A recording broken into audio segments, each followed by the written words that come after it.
Sir అప్పు తీసుకొని ఎగ్గొడితే అప్పు ఇచ్చిన వాళ్ళు అప్పు తీసుకున్న వాళ్ళపైన ఎలాంటి కేసులు వేయొచ్చు? అప్పు తీసుకున్నోడే యాక్చువల్గా ఎక్కువ పవర్ఫుల్ అయిపోతాడమ్మా ఈ ఇష్యూలో.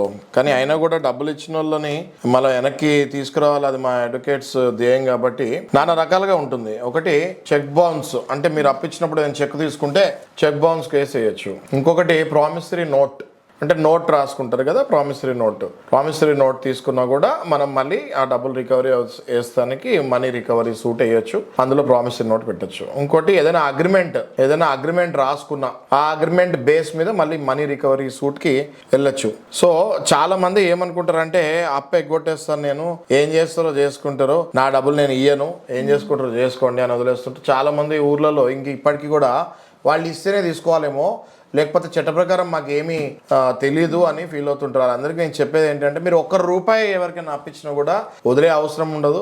చాలా మంది మన వీడియోస్ చూసి కొంతమంది నెగిటివ్ కామెంట్స్ ఎట్లా పెడుతున్నారంటే, ఈ కోర్టులలో మనం ఎప్పుడు పోవాలి, మన డబ్బులు మనకి ఎప్పుడు రావాలని పెడుతున్నారు. అలాంటి వాళ్ళకి నేను ఏం చెప్తున్నా అంటే, మీరు అట్లా నిరాశ నిస్పృహకి లోనైతే మీకు అసలు కోర్టు ప్రొసీజర్ ఏం తెలుసు అని మీరు సినిమాల్లో చూసి కోర్టులో సంవత్సరాలు జరుగుతుంది అనుకుంటే అది చాలా రాంగ్. అది ఖచ్చితంగా మనీ రికవరీ సూట్ వేయచ్చు, చెక్ బౌన్స్ కేసు వేయచ్చు. 2 నుంచి 3 ఏళ్ల లోపే మీ డబ్బులు మీకు తిరిగి వచ్చే అవకాశం 100%